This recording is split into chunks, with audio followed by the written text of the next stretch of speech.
800 গ্রাম থেকে 2 কেজি পর্যন্ত এক একটি বেগুনের ওজন হয়। তবে মালদহে সর্বত্র পাবেন না এই বেগুন। পুকুরিয়া রাজাপুরে মূলত চাষ হয় বেগুন। এছাড়া ওই গ্রামের পার্শ্ববর্তী পুরাতন মালদহের মহিষপাথারি গাজর ব্লকের পান্ডুয়া এলাকায় কিছু পরিমাণ জমিতে চাষ হয়। এই বেগুনের নাম নবাবগঞ্জের বেগুন। এই প্রজাতির বেগুন আর অন্য কোথাও চাষ হয় না। এই এলাকার কৃষকেরাই চাষ করেন। প্রতি বছর কৃষকেরা বেগুনের বীজ সংরক্ষণ করে রাখেন, পরবর্তীতে সেই বীজ বপন করেন কৃষকেরা নিজেই। এই প্রজাতির বেগুনের বীজ কোথাও কিনতেও পাওয়া যায় না। প্রাচীনকাল থেকে এই বেগুনের চাষ হয়ে আসছে মালদহে, এমনটাই দাবি কৃষকদের। একসময় মহানন্দা নদীর তীরে নবাবগঞ্জে বিশাল হাট বসত। কৃষকেরা ওই হাটে এই বিশাল বেগুন বিক্রি করতেন। হাটের নাম অনুসারে এই বেগুনের খ্যাতি, তাই এই বেগুনের নাম নবাবগঞ্জের বেগুন। এখন এই নামেই পরিচিতি বিশাল এই বেগুনের। বর্তমানে বিশাল আকারের এই বেগুনের দাম 100 টাকা কেজি। মালদহ শহরের বাজারে পাওয়া যায়।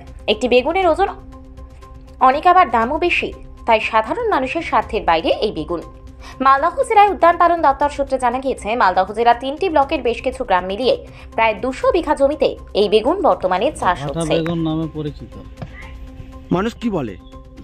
মানুষ তো আমরা ভাটাই বলি, ওই শহরে ফের অন্য কিছু বলে, নবগঞ্জ বলে, কিন্তু আমাদের এখানেই চাষবাস। এটা লাস্ট কত বড় হয় এই বেগুনটা? 1 থেকে 1.5 কিলো। কত বছর ধরে চাষ করছেন? চাষ এই 2 বছর থেকে। যেদিন থেকে গাছ লাগান কবে ফল আসে? কতদিন টাইম লাগে এই বেগুনের?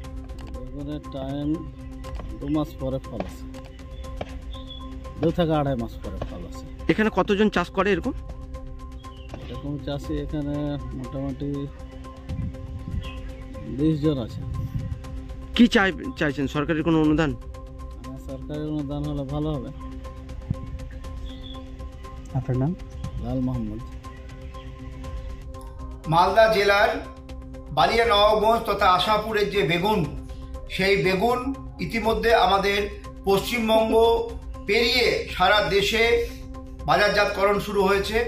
সারা দেশব্যাপী প্রচুর চাহিদা হচ্ছে। আমরাও চেষ্টা করছি যে এই বালিয়া নবাবগঞ্জের যে বেগুন, এই বেগুন ভারতবর্ষ ছাড়া বাইরের বাজারে কী করে রপ্তানি করা যায়, এবং আমরা আশাবাদী যে এই আমাদের মালদা জেলার যে বালিয়া নবাবগঞ্জ তথা আশাপুরের যে বেগুন, এই বেগুন আমাদের জেলায়, রাজ্যে, দেশে এবং দেশের বাজারেও বাজারজাতকরণ হবে, এবং এতে করে আমাদের যে সমস্ত চাষিরা বেগুন উৎপন্ন করছে তাদের দেখাদেখি, তাদেরকে দেখে অন্য চাষিরা উৎসাহিত হবে, এবং এই নবাবগঞ্জ পেরিয়েও গোটা জেলার চাষিরা আস্তে আস্তে এই বেগুন চাষে উদ্বৃত্ত হবে। ইতিমধ্যে পশ্চিমবঙ্গ সরকারের পক্ষ থেকে, হর্টিকালচার ডিপার্টমেন্টের পক্ষ থেকে বিভিন্নভাবে এই বেগুন চাষিদেরকে সহায়তা করা হচ্ছে। জেলা প্রশাসনের পক্ষ থেকে সহায়তা করা হচ্ছে। আমরা বেগুন চাষিদের পাশে আছি এবং সারা রাজ্যে, সারা দেশে এই বেগুনের বাজারজাতকরণের জন্য। মালদহের নবাবগঞ্জের বেগুন এরা খুব বিখ্যাত এবং মালদা ছাড়া আর কোথাও হয় না। কি তথ্য আছে এই বিষয়ে আপনাদের কাছে? হ্যাঁ, মালদায় বিখ্যাত যে সকল ফসল হয় তার মধ্যে অন্যতম একটা ফসল হলো নবাবগঞ্জের বেগুন। এটা বহু পুরনো দিন থেকে এই বেগুনটা চাষ হয়ে আসছে। এখনও গাজল, ওল্ড মালদা এবং রতুয়া 2 এই 3টে ব্লকে বেশ কিছু গ্রাম পঞ্চায়েতে এবং ভিলেজে এই চাষটা চলছে।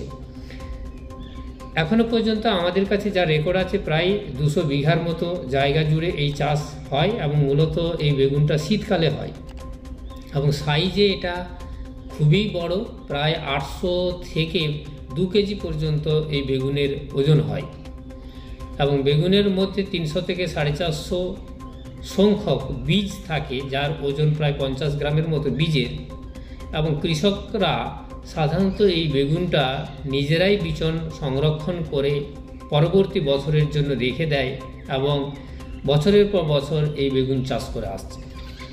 এই বেগুন কি আর অন্য কোথাও পাওয়া যায়, বা নবাবগঞ্জের বেগুনের নাম কেন, অন্য কি কোনো নাম নেই এর? হ্যাঁ, এই বেগুনটার অ্যাকচুয়ালি আর অন্য কোনো জায়গাতে এই জাতটা চাষ হয় না, বা করার চেষ্টা করেছে কিন্তু হয়ে ওঠেনি, সফলভাবে হয়নি। এর বৈশিষ্ট্য যেহেতু দেখা গেছে বহু আগের থেকে এই চাষটা কিছু কৃষক করতো, এবং ওইখানেই সীমাবদ্ধ থেকেছে। ওখানকার এগ্রোক্লাইমেটিক ভৌগোলিক চারিত্রিক বৈশিষ্ট্য, সয়েলের চারিত্রিক বৈশিষ্ট্যের অ্যাক্লামেটাইজড হওয়ার জন্য এই বেগুনটা ওখানেই হয় এবং ওখানেই করে। কিন্তু যেহেতু এর মানে দিনের পর দিন যখন বছরের পর বছর এই বেগুনটা চাষ হয়, তখন ওদের যে বীজ সংরক্ষণ রেখে দেয়, তাতে এর সাইজটা কিন্তু ধীরে ধীরে একটু কমে আসছে। আগে যেটা 2 কেজি পর্যন্ত হতো, এখন এটা ম্যাক্সিমাম 1.5 কেজি পর্যন্ত হচ্ছে। কোনো কোনো ক্ষেত্রে সেটা 1 কেজি 200 গ্রামের মতো দাঁড়াচ্ছে। মানে এর কি আধুনিক পদ্ধতিতে এর চাষের কোনো ব্যবস্থা বা প্রশিক্ষণ কৃষকদের এই বেগুন চাষের এরকম কোনো উদ্যোগ এখন পর্যন্ত নেওয়া হয়েছে সরকারিভাবে? আমাদের দপ্তর food processing industries and horticulture, government of West Bengal, আমরা সর্বতোভাবে চাষিদের পাশে বিভিন্ন আধুনিক যে টেকনিক্স সবজি চাষের জন্য সেগুলো ট্রেনিং দিই, এবং সেই ট্রেনিংয়ের মধ্যে বেগুন চাষও একটা পড়ে। এবং প্রথমত আমরা চাষিদের এটাই বলতে চাই, আপনি বেগুন চাষ করুন, লঙ্কা চাষ করুন, টমেটো চাষ করুন বা অন্যান্য ফসল চাষ করুন, সেটা যদি বিজ্ঞানসম্মত পদ্ধতিতে করেন তাহলে দেখা যাবে যে যখন গাছটার ফল এবং ফ্রুটিং আসে, সেই অবস্থায় অনেক সময় বেগুনের ক্ষেত্রে বিশেষত গাছ মারা যায়, যেটাকে আমরা এক কথায় উইল্টিং বলি।